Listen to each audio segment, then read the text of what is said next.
No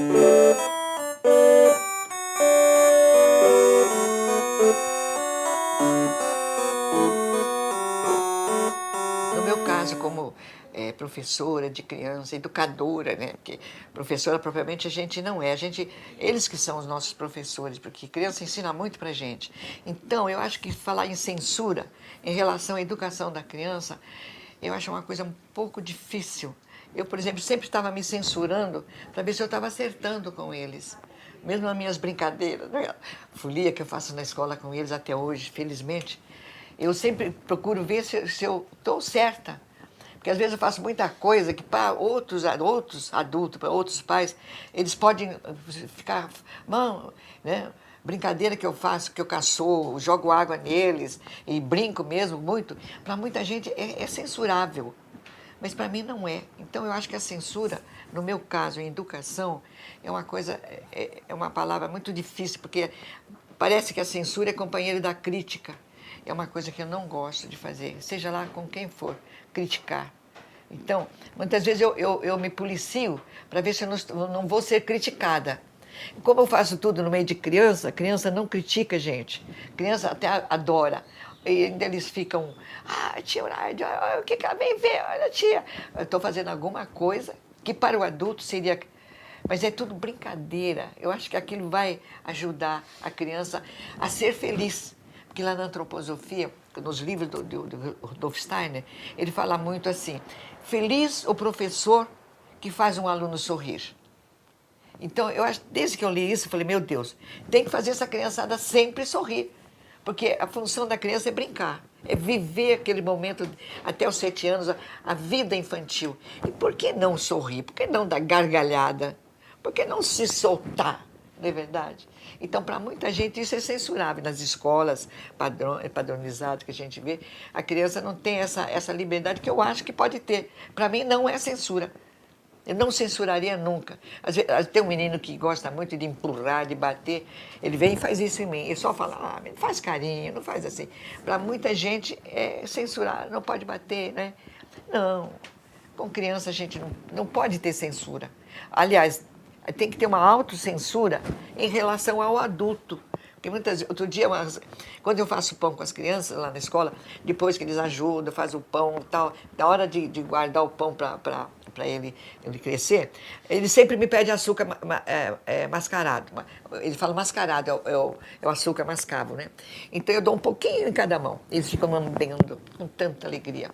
Um dia uma mãe chegou para mim e falou, tia Horaida, a gente educa a criança de um jeito e você faz do outro. Eu fiquei pensando, o que eu fiz, né, desta vez?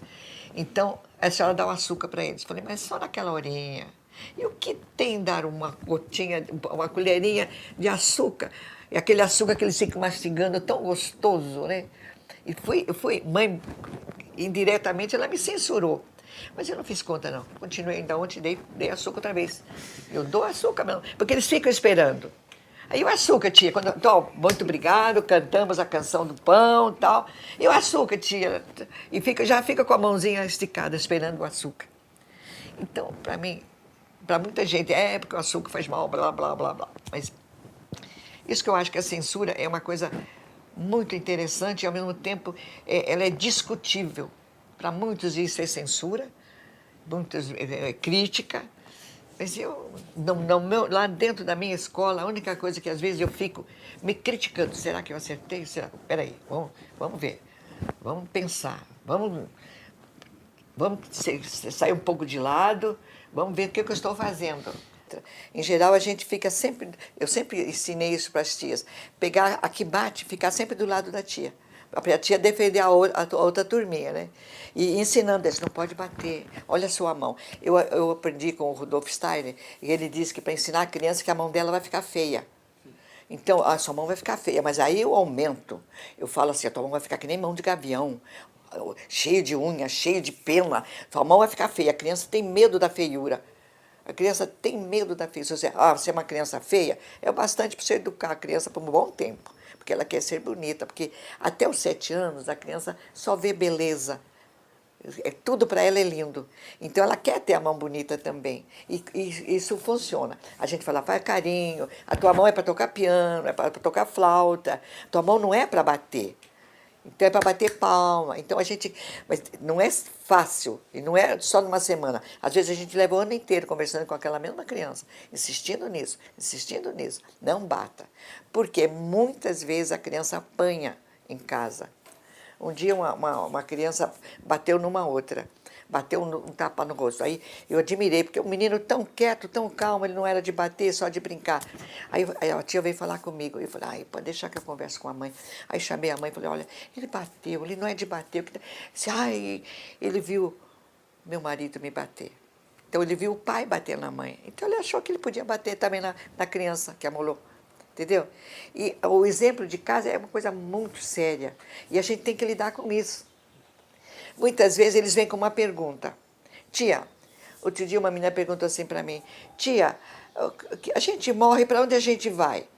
E eu fiquei pensando, religião o que ensina? O que os pais ensinam? Fiquei pensando, eu disse, o que a mamãe falou para você? Ah, minha mãe falou que quando a gente morre, a gente vai para o céu. Então, mamãe falou, vai para o céu. Eu não posso falar o que eu penso, se vai para o céu ou não vai para o céu, se vai dormir ou não vai dormir. Eu tenho que estar sempre, porque na cabeça, o que fica na cabeça da criança? Fica minha tia disse uma coisa, minha mãe dizia outra, meu pai dizia outra. Então a gente tem que ter muito cuidado. Essa censura eu faço em mim. E sempre que eu posso, quando eu vejo tia fazendo alguma coisa, eu chamo tia e falo assim, não faz isso não. Outro dia tinha uma tia ensinando uma música que não é da escola.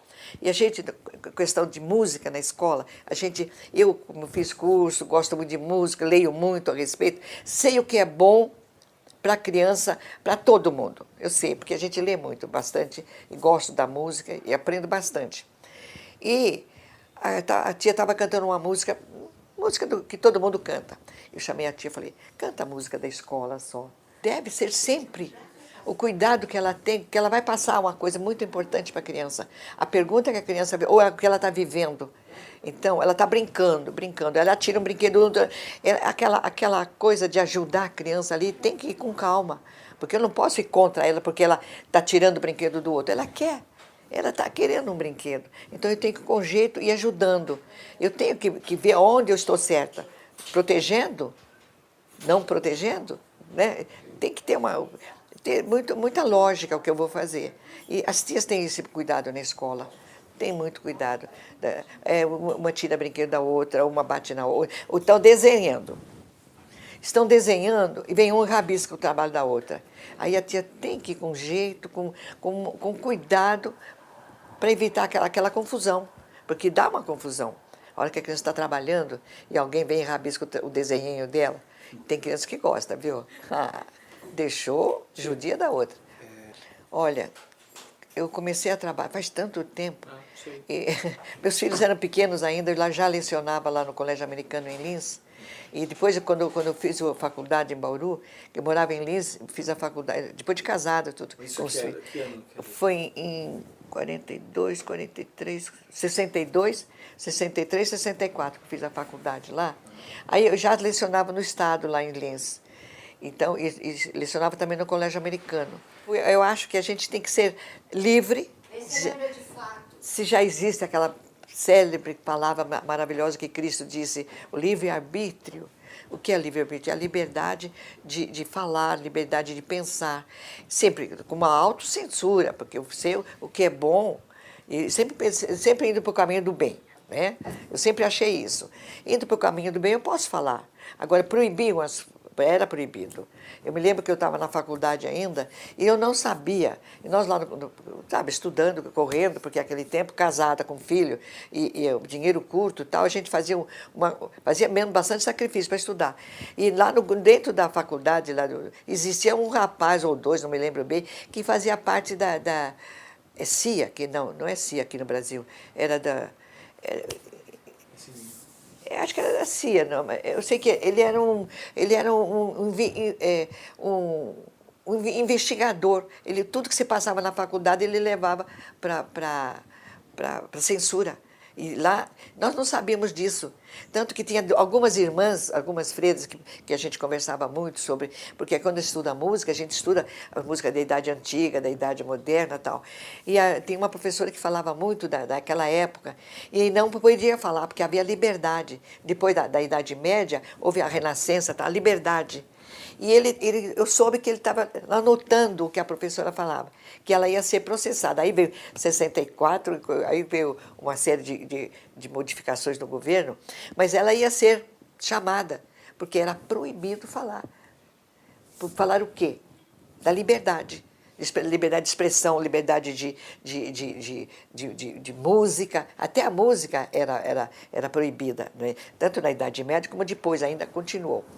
Mas eu acho que também, não só nessa época de 62, 64, como muitas vezes, conforme o lugar, ela falou da igreja, posso falar?